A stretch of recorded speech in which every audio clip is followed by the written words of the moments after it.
আজকেই তুলে রাখবো, নাহলে কিচ্ছু পাবো না।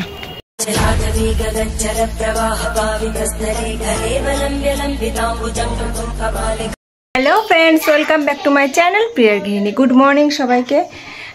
আমার ছেলে নেই, কালকে রাত্রেবেলা মার সাথে একটু কেনাকাটি করতে গেছিলাম, মা আর পিয়ার সাথে।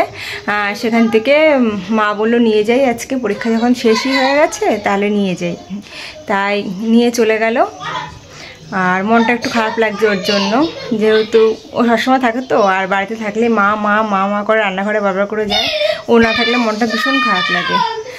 আর আমার হাজব্যান্ড গেছে কাজে, আর কালকে যেহেতু নীল ষষ্ঠীর নীল পুজো, এর জন্য আজকে নিরামিষ রান্না করব, আমি আমার শাশুড়ি করব। আর আজকে সবই নিরামিষই করবো, এই কারণে ছোঁয়াছুঁয়ি দরকার নেই।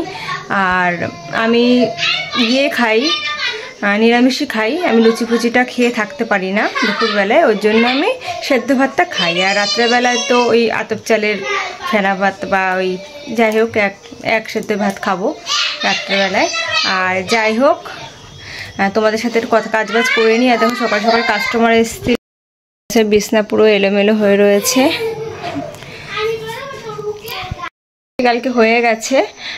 আমি কিছুই কিনিনি, এবার আমি কিছু কিনবো না। আর ওই বাড়ির থেকে সব কেনাকাটি করছে, তোমাদের পরে সব দেখাবো। পরের দিন যে ভিডিওটা দেবো সেই ভিডিওতে দেখাবো পয়লা বৈশাখের সব কালেকশন, কী কেনাকাটি হয়েছে সব দেখাবো। আর আজকে রান্না করে নেব, চলো। আর মোটামুটি আমার কাজ হয়ে গেছে, তারপরে তোমাদের সাথে আবার কথা বলছি। আমি এখন কাজবাজ করে নিই, তারপরে প্রেসার কুকারে মটর ডাল সেদ্ধ বসিয়েছি। আর এ দেখো ছোলা কচু, যতটুকু সম্ভব, এটা আমি চিনি না কচু ফচু অত সব, এটা আমার শ্বশুর ভাজা খাবে, শাশুড়ি কেটে রেখে গেছে। আর আলু দিয়ে বড়ি দিয়ে কুমড়ো শাক করবো। আর এবেলা সেরকম কিছু আমার কাচাকুচি করা হয়ে গেছে।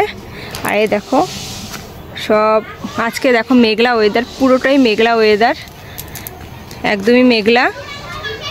এই কারণে আজকে আর শোকাবে না এগুলো, তবুও কেচে দিয়েছি। এই কদিন পরীক্ষার জন্য সেরকম করে সময়, সব ভেতরে মেলেছি, মানে সিঁড়ি ঘরা সব মেলে দিয়েছি। আর দেখো কত আকন্দ ফুল। আর এই যে কালকে তো নীল পুজো লাগবে, এই ফল দেখাই, এ দেখো অনেকগুলোই ফল হয়েছে গাছে, এগুলো সব তুলে রাখতে হবে আজকেই। দেখো আমাদের সাদা আকন্দ ফুল গাছ আছে, সাদাটা দেখি দোকানে কিনতে গেলে এত বেশি দাম চায় কেন কি জানি, সাদাটাকে আর পাওয়া যায় না, এই কারণে হয়তো। এ দেখো সাদা আকন্দ ফুল আছে, আজকেই আমি সব কড়িগুলো তুলে রাখবো, না হলে পাওয়া যাবে না, বুঝেছো। কালকে সকালে উঠে দেবো, কিচ্ছু নেই। দেখো এটা হলো নীলটা, এই দেখো দেখো একটু জুম করে দেখা, জঙ্গলের মধ্যে কী করে আনবো তাই ভাবছি। এখানে দেখো পুরো জঙ্গল হয়ে গেছে, যাই হোক এটা লগা দিয়ে আনতে হবে। দেখো পুরো গাছ, তোমরা দেখতে পাচ্ছ কতটা বুঝতে পারছি না, ক্যামেরাটা অতটা আসছে না, পুরো গাছ ভর্তি হয়ে রয়েছে। কলকে ফুল টুল সবই আছে, অসুবিধা হবে না যদি সব তুলে রাখা যায়। এই কারণে ইচ্ছা আছে আজকেই তুলে রাখবো, নাহলে কিচ্ছু পাবো না। ঠিক আছে, চলো রান্না বান্না করে নিই।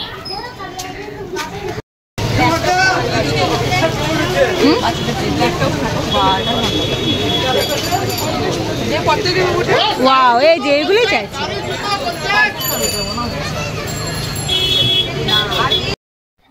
তোমাদের তো দেখিয়ে নিয়েছিলাম যে কী কী রান্নাবান্না করবো, আর কাজ আমার প্রায় কমপ্লিট হয়ে গেছিলো, যে সারাদিন ভিডিওটা কমপ্লিট করিনি। আমার প্রচণ্ড পরিমাণে মাথা যন্ত্রণা করছিল, একটু শুয়েই ছিলাম। তারপরে আমার বান্ধবী বাড়ি যাওয়ার কথা ছিল, সেখানেও যাওয়া হয়নি, যেহেতু শুনলাম কমলা ঝড় আসতে। আমার মেজো বোন ফোন করে বললো যে কমলা ঝড় আসতে, যাই হোক ঝড়ের নাম কমলা, কত কিছু শুনতে হবে, রমণী কত কিছু শুনতে হবে। যাই হোক আমরা বিকালবেলা বাজারে এসেছিলাম, আমি, ছেলে আর প্রিয়া। কিছু কেনাকাটি বাকি ছিল, সেগুলো কমপ্লিট করলাম। পরের ভিডিওতে তোমাদের দেখাবো কী কেনাকাটি করলাম। আর কালকে যেহেতু নীল পুজো, আর দেখো সবাই মিলে যত সম্ভব তারকেশ্বরই যাচ্ছে। আর আমাদের এখানে মানে কিছুক্ষণ পরপর সবাই জল, ফুটি, ফল যে যেরকম পারে দান করে। আর আমারও একবার ইচ্ছা আছে, ভোলে বাবা দিলে অবশ্যই আমিও করবো। আর বাড়িতে এসে এক সিদ্ধ কুমড়ো আলু সিদ্ধ দিয়ে ভাত খেলাম গোবিন্দভোগ চালের। আর ভিডিওটা আজকে এইটুকুই, কেমন লাগলো অবশ্যই জানো, ভিডিওটা কমেন্টস করতে ভুলো না।